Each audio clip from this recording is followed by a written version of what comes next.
Armínio, por que nós temos tanta dificuldade de aprender com os nossos erros e acertos? Você começou pela pergunta mais difícil. Eu realmente, para mim é um mistério. É um mistério, porque não deveria acontecer. Sobretudo com os acertos, é uma coisa curiosa, né? Então, a gente sabota os acertos. Acho que o erro talvez seja da natureza humana, assim, não quero me lembrar, né? Aquilo ali foi mal. O acerto, eu acho que é o oposto, né? Pô, deu certo, pô, vamos lá, vamos de novo. Não. Né? A coisa econômica tem muitos exemplos disso, né? Eu vi na sua introdução que pinta o quadro como ele é, né? Bem assim, Nelson Rodrigues. Esse tema do fiscal, que tem a ver com juros, tem a ver com incerteza, mas frequentemente é visto como uma maldade. Puxa, é austero. O próprio presidente Lula, quando se elegeu da primeira vez,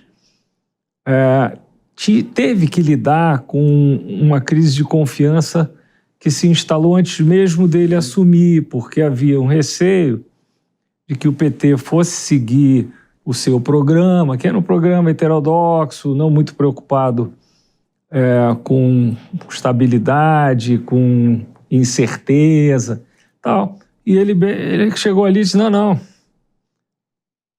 fiquem tranquilos, as coisas aqui estão no caminho certo, eu vou manter as metas de inflação, a responsabilidade fiscal, e a coisa deu super certo.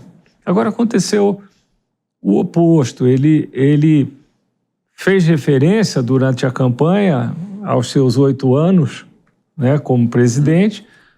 Naqueles 8, a responsabilidade fiscal foi respeitada e as coisas correram bem. Então ele, basicamente, durante a campanha, dizia, não tem problema, olha só, durante os meus 8 anos, nós sempre tivemos superávites fiscais importantes, exceto em 2008, quando ele corretamente combateu aquela crise global. Por quê? Porque ele tinha saúde fiscal, ele pôde gastar naquela hora. Assim como depois se gastou também durante a pandemia. Tudo certo. E agora não, agora ele chegou com uma cabeça exatamente invertida, né? E é assim que eu vejo o quadro atual, nem tanto de tudo que você disse ali. O que às vezes confunde um pouquinho as pessoas é que nós tivemos 2 anos de crescimento bem razoável. Mas o problema é se isso vai ser um crescimento sustentável, né? E aí hoje essa passou a ser uma questão que já está embutida nos indicadores do mercado com uma resposta preocupante. Então esse é o quadro atual. É um quadro que é frustrante, certamente, para o político que quer, como nós todos queremos, o bem-estar da população. Assim, mas estava crescendo, você vai querer mudar? Mas é que estava crescendo assim na base do anabolizante. Do anabolizante, exatamente. Perfeito. Do anabolizante. Aí chega uma hora que não dá, né? Agora, você, como foi muito tempo presidente do Banco Central, sabe muito bem que essa assimetria entre a política fiscal e a política monetária é insustentável, né? É o que nós sempre falamos, a analogia de um pé no acelerador e outro no freio, né? E isso está claro que vai continuar em 25. Tem alguma chance de nós termos uma pressão social para rever esse caminho que a gente sabe que não acaba bem? Eu, a curto prazo, vejo a pressão vindo sobretudo da inflação. Então, sim, mas não é do emprego, que no momento vai bem. Sim. É da inflação. E a inflação está doendo muito. Então, já há uma preocupação, isso está em discussão, a parte de alimentos, muito visível, mas também a inflação de serviços, né? Então, é possível que alguma pressão altere, vamos dizer, os rumos aí da política macroeconômica. Não é o cenário mais provável, infelizmente, mas seria o melhor. Pelo contrário, né? O que nós escutamos é que talvez a isenção de imposto de renda, ou seja, vai aumentar ainda mais essa pressão em cima do Banco Central, porque a questão fiscal vai continuar muito ruim, né? Exatamente. E o Banco Central? Acho que é a pergunta natural aqui. Aí a pergunta é: por que o Brasil precisa de um juro tão alto para segurar a inflação? E aí, certamente, parte da resposta tem a ver com a situação desequilibrada, vamos dizer, das ferramentas macroeconômicas. Você tem um fiscal que deveria hoje exibir um superávit, como foi durante os 8 anos do governo Lula, dando um espaço para o juro cair.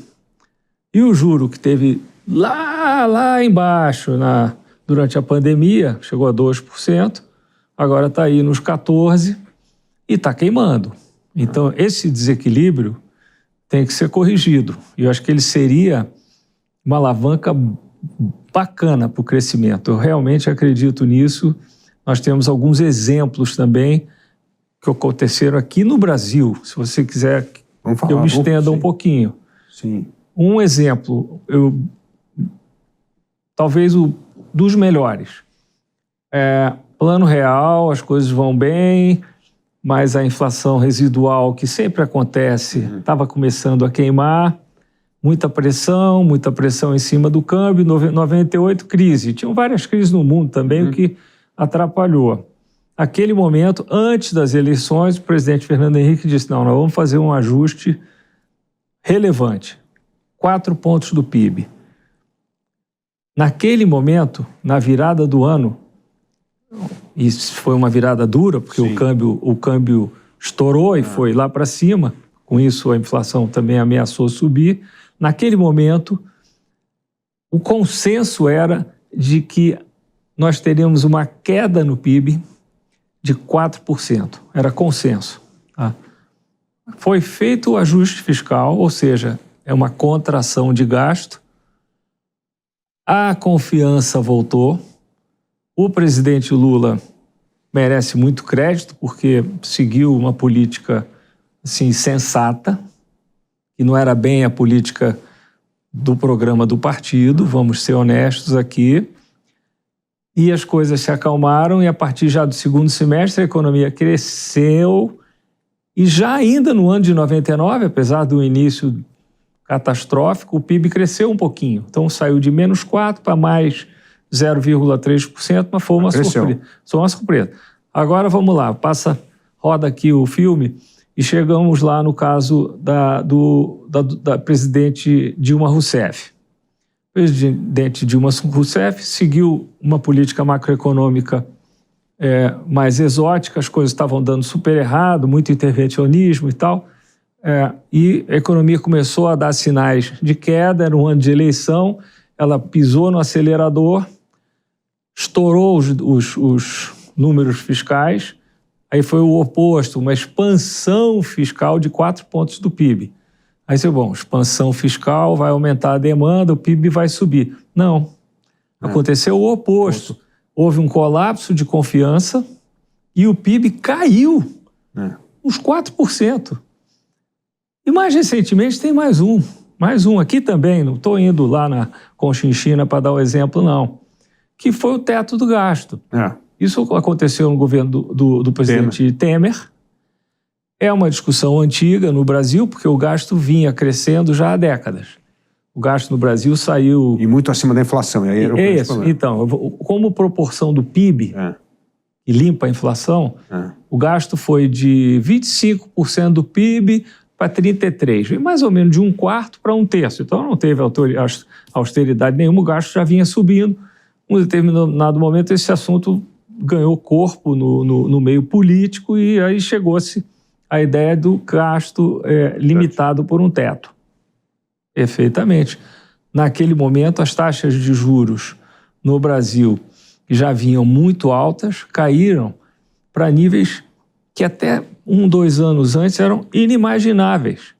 Inimagináveis. A taxa de juros real dos títulos do governo, desculpa se eu estou sendo muito técnico aqui, saiu de 6% para 3,5%, 4%, que já é uma taxa CPI. Hoje a taxa americana é 2%. Isso é o título americano, dívida do Tesouro, ela paga a inflação mais 2%. A nossa hoje paga a inflação mais 7,5%. E, a perder de vista.